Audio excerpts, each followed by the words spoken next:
श्री छत्रपती शिवाजी महाराज शासकीय सर्वोपचार रुग्णालयातील बनावट दिव्यांग प्रमाणपत्र प्रकरणाचा तपास जसजसा पुढे जात आहे तसतसे धक्कादायक खुलासे समोर येत आहेत।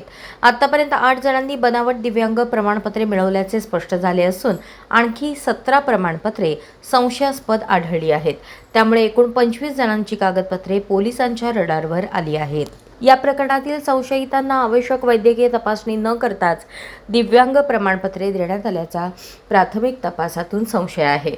संशयास्पद प्रमाणपत्रधारकांची मूळ कागदपत्रे तपासली जात असून त्यातून आणखी काही प्रकरणे उघड होण्याची शक्यता आहे।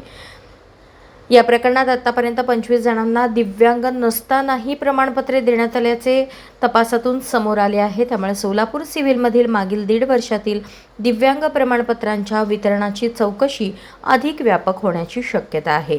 सहाय्यक पोलीस निरीक्षक शैलेश खेडकर यांच्या नेतृत्वाखाली गुन्हे शाखेचे पथक पुढील तपास करत आहे। गेल्या 1.5 वर्षांच्या कालावधीत सोलापूरच्या शासकीय सर्वोपचार रुग्णालयातून तब्बल 3714 दिव्यांग प्रमाणपत्रांचे वितरण करण्यात आले। याच कालावधीत संशयित आरोपी कनके हा रुग्णालयात निवासी वैद्यकीय अधिकारी म्हणून कार्यरत होता।